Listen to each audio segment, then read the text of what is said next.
Hello friends, অন্তিম ফলের ছাদ বাগানে আপনাদের সবাইকে স্বাগত। আর এই যে সকাল থেকে বৃষ্টি তো নেমেই যাচ্ছে তো এখন এই যে একটু ধরেছে আর চলে এসেছি ছাদে। কারণ বৃষ্টির জন্যে যদি কাজগুলোকে থামিয়ে রাখি তাহলে কিন্তু এর পরবর্তীতে ভীষণ প্রবলেম হবে। কারণ এখন যদি গাছ আমরা বসাতে না থাকি একটা সময়ের পর কিন্তু বাগানটা একবারে ফাঁকা হয়ে যাবে। তো গাছ তো কিছু কিছু যেভাবেই হোক আমাদের রেডি করতে হবে, সেটা কাটিং করে হোক, চারা বানিয়ে হোক, যেভাবেই হোক, বীজ বপন করে হোক। তো এই কাজগুলো কিন্তু অল্প অল্প করে এই যে আমরা করেই যাচ্ছি। তো আজকেও এরকম অনেক কাজ আছে, বীজ বপন, চারা রোপণ, তারপর কাটিং। তো চলুন, অনেক কাজ আছে, আস্তে আস্তে এগোই। আর ফুলগুলো এখানে এত দারুণ যে হয়েছে, আর পরিষ্কার জায়গায় না রাখলে ভালোও লাগছে না। এই যে একেবারে সহজে একেবারে খাবার ছাড়া কি দারুণ হচ্ছে ফুলগুলো, কুড়ি আসে, তার মানে কত পরিমাণে ভাবুন। প্রত্যেক দিন এত এত ফুল ফুটছে আর প্রতিদিন কিন্তু ঝরে যায় এই ফুলগুলো। তো এই যে এই সব ফুলগুলো করতে তো আমাদের তেমন কিচ্ছু কষ্ট করতে হয় না, শুধু একটু বাঁচিয়ে রাখতে হয়। আর এই গাছ বাঁচিয়ে রাখা কোনো ব্যাপারই নয়। 10 দিন পরে যদি একটু করে জল দিয়ে রাখা যায় তাহলেও কিন্তু সুন্দর বেঁচে থাকে। আর খাবার তো এই যে কিছুই দিতে হয় না, মাটি তৈরির ঝামেলা নেই। আর এখানে রেন লিলিটা ভীষণ সুন্দর হয়েছে। হ্যাঁ, গত বছর আমাকে এক দিদি দিয়েছিল, এবারে কিন্তু খুব সুন্দর এই যে ফুল দিতে শুরু করেছে। আর ওদিকে পোড়ল তো এর আগে একটা পেয়েছিলাম, আর দেখুন আবার একটা কি সুন্দর পোড়ল পড়েছে। মাঝে যে দুটো আবার জালি পড়েছিল সেগুলো নষ্ট হয়ে গেছে। তো এই যে 12 ইঞ্চের গ্রো ব্যাগের যে সবজি গাছগুলো আমি বসাই, সেখানে কিন্তু অল্প হলেও সবজি পাওয়া যায়, মাঝে মাঝে তো বেশ অনেকটা করেও পাওয়া যায়। আর এদিকে আমাদা গাছগুলো একদম দেখার মতো হচ্ছে। তো আমি চলে এলাম একটুখানি নিচের বাগানে। আর নিচের বাগানে একটা দারুণ জিনিস হারভেস্ট করব, মানে খুবই প্রিয় একটা জিনিস হারভেস্ট করব, যেটা মাঝে মাঝে আপনাদের দেখিয়েওছি। আর প্রথমে এসে দেখলাম সুন্দর দুটো কুমড়ো ফুল হয়েছে, তো কুমড়ো ফুলগুলো নিয়ে নিলাম। আর এই যে বর্ষাকালে নিচের বাগানটা একদম ভালো লাগে না, এত নোংরা হয় নিচের বাগানটা। বর্ষাকালের জন্য কিন্তু ছাদ বাগানটা একদম দারুণ। আর এই দেখুন, এখানে আমি আসলে কাটতে এসেছি এই যে কচুটা, আর এত সুন্দর হয়েছে কচুটা, একটা গাছেই কিন্তু এনাফ। তো এই যে কচুগুলো 1 বছর তো বসানো হয়েছিল প্রথম দিকে, আর সেখান থেকে এই যে প্রত্যেক বছর এখান থেকে এমনিতেই হয়। আর কচু কিন্তু এইরকমই, যারা বসাননি বা জানেন না তাদের জন্য বলছি যে একবার যদি বসানো হয় তাহলে কিন্তু এটা প্রত্যেক বছর দেখবেন এরকম বর্ষাকাল যখনই আসবে প্রচুর কচু উঠে সেখান থেকে। এত সুন্দর কচুর শাক বাড়িতেই পেয়ে যাবেন। আর এদিকে চোখ পড়তেই দেখতে পেলাম বেশ কয়েকটা আম ধরেছে, আমরা কিন্তু একদম দেখতে পাইনি। মুকুল এসেছিল দেখেছিলাম, কিন্তু আজকে ওদিকে তাকাতেই দেখি বেশ কয়েকটা আমের গুটিও এসেছে। এই যে এদিকেও কয়েকটা এসেছে। তো ছোট্ট গাছ, এতগুলো নিশ্চয়ই থাকবে না। আর এটা হচ্ছে 12 মাসি আম। তো ধরেছে, দেখা যাক কত দূর কী হয়।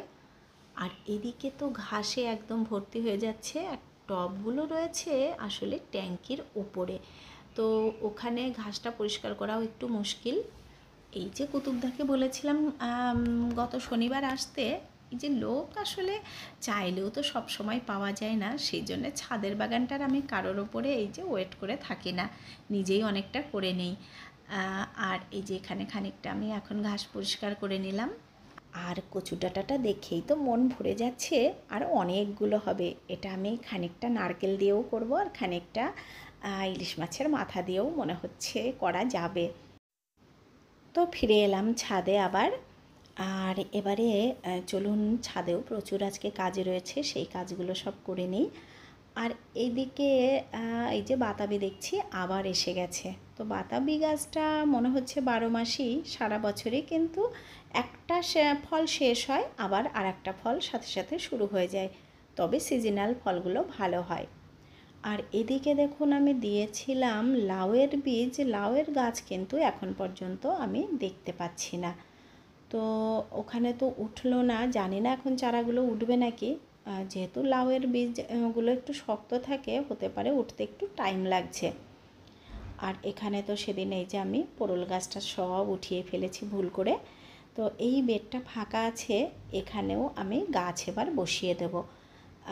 কারণ এই যে যত দেরি করব জায়গাটা তো ফাঁকাই পড়ে থাকবে। আর দেখুন মাটিটা কি সুন্দর করে একদম ছেড়ে গেল, মানে এতটাই ঝুরঝুরে মাটি, শেকড়ের সাথে কিন্তু একটুও লেগে নেই। আর এখানে আমি দিয়ে দেব লাউয়েরই বীজ, কারণ যে লাউয়ের বীজগুলো আমি ওই যে দিয়েছিলাম উঠলো না, জানি না উঠলো না কেন। আবার সেজন্য 4টে বীজ এই যে নিয়ে এলাম। তো দেখা যাক, যদি বেশি গজিয়ে যায় তাহলে এখান থেকে সরিয়েও দেওয়া যাবে। তো এখানে 4টে বীজ দিয়ে দিলাম। আর ড্রামে দিলাম এই কারণে, ড্রামটা তো বেশ বড়, গাছগুলো বেশ ভালো হবে অনেকটা মাটি পেয়ে। আর দেখতেই পাচ্ছেন লাউ গাছে যখনই বসাচ্ছি লাউ কিন্তু পাই সেখান থেকে, কখনো একটু বেশি পাই, কখনো একটু কম পাই।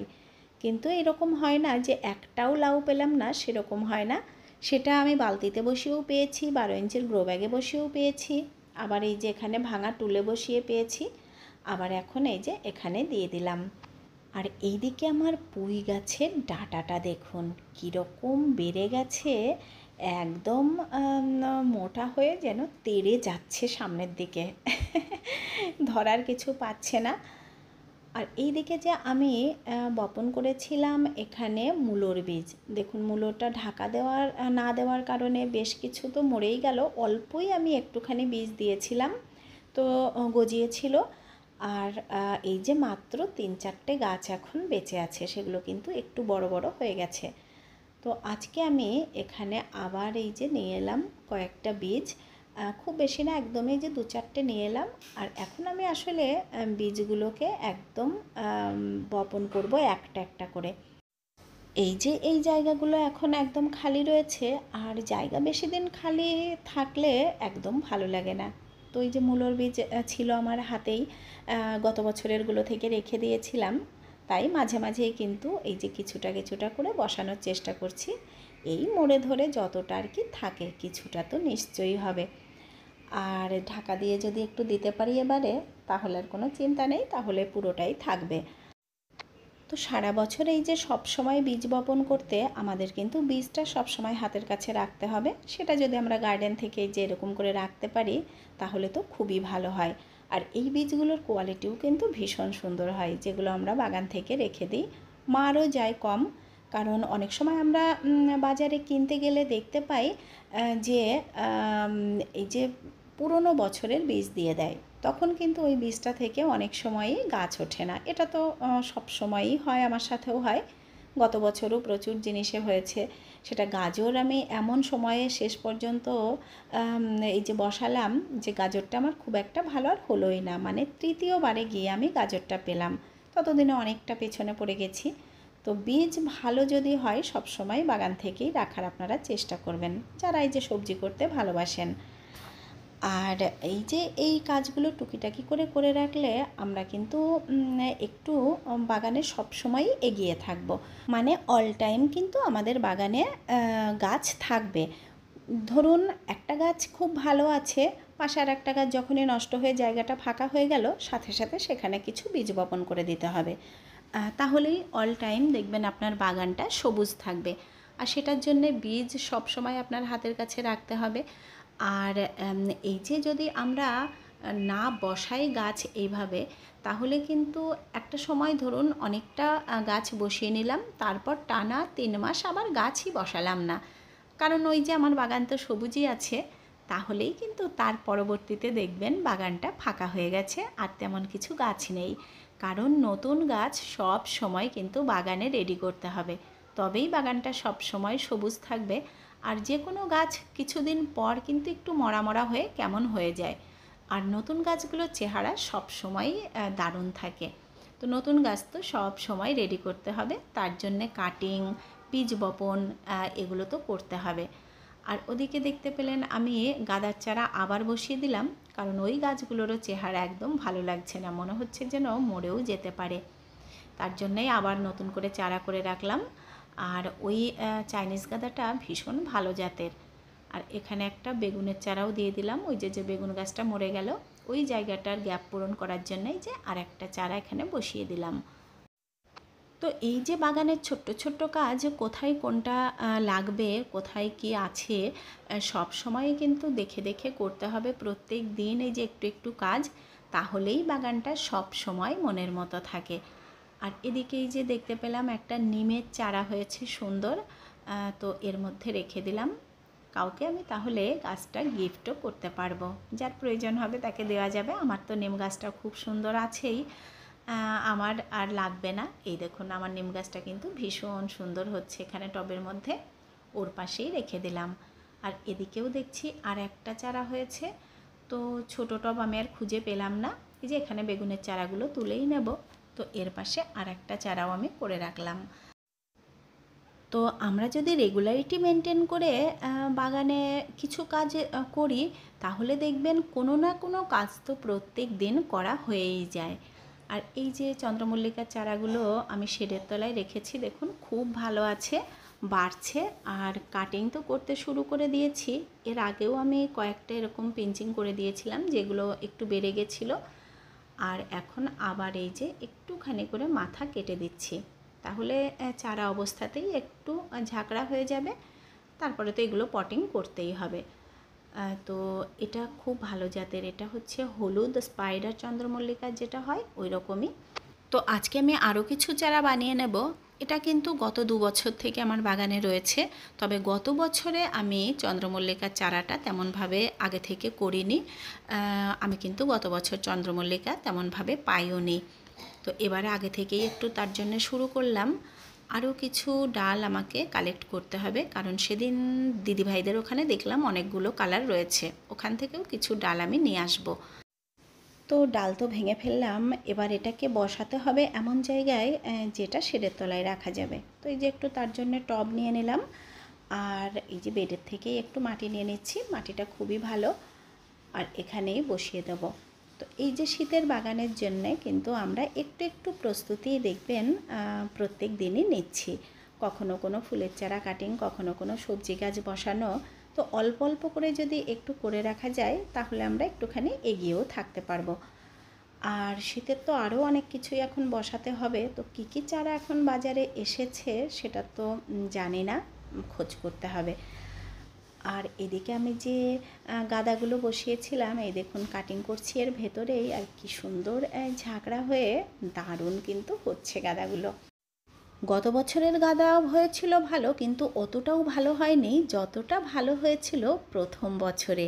এই যে গাদাগুলো আমি প্লাস্টিকের ব্যাগে করেছিলাম, কী যে অপূর্ব হয়েছিল সে কি বলবো, দেখার মতো হয়েছিল। তো দেখা যাক এবারে কেমন হয়। আর এদিকে টুকিটাকি যা কিছু হারভেস্ট আছে সেগুলো চলুন করে নিই। আর এবারে তো প্রচুর পরিমাণে যা বৃষ্টি, কিন্তু বৃষ্টি যদি নাও হতো, অন্যান্য বারে এই সময়ে যা ওয়েদার থাকে তাতে কিন্তু গাছগুলো এতটা সুন্দর চেহারা থাকে না। এখন মরছে গাছ ঠিকই, কিছুটা হয়তো বৃষ্টিতে মরে যাচ্ছে, কিন্তু যে গাছগুলো হচ্ছে সেগুলো কিন্তু আবার খুব সুন্দর হচ্ছে। দেখবেন এখন থেকে যদি আবার 7 দিন 10 দিন খুব রোদ দিয়ে দেয়, তাহলেই বাগানের চেহারা একদম অন্যরকম হয়ে যাবে, মানে এতটা সুন্দর আর থাকবে না। কিন্তু যদি কিছু কিছু নতুন গাছ আমরা আবার রেডি করে নিতে পারি, তাহলে কিন্তু বাগানটা সবুজে আবার থাকবে। এই যে নতুন গাছ যেমন রোদও সহ্য করতে পারে, আবার বৃষ্টিও সহ্য করতে পারে। যেটা একটু বয়স হয়ে গেলে, এই যে বৃষ্টিতে যে গাছগুলো খুব ভালো রয়েছে, তারা কিন্তু ভীষণভাবে যখনই রোদ দেবে কিছু গাছ দেখবেন মরে যাবে। তো গাছ যদি বসাতেই থাকা যায়, তাহলে কিন্তু বাগানটার ফাঁকা হওয়ার ভয় থাকে না। তো আমি আজকে চলে এসেছি একদম শেষ পর্যায়ে। আর এতক্ষণ যারা দেখলেন তাদেরকে অসংখ্য ধন্যবাদ। ভালো লাগলে লাইক কমেন্ট শেয়ার করবেন। আর যারা আজকে আমার একদম নতুন বন্ধুরা আছেন, তাদের যদি ভালো লাগে তাহলে চ্যানেলটিকে সাবস্ক্রাইব করে নেবেন। তো আপনারা সবাই খুব ভালো থাকবেন, দেখা হবে আবার নেক্সট ভিডিওতে। টাটা।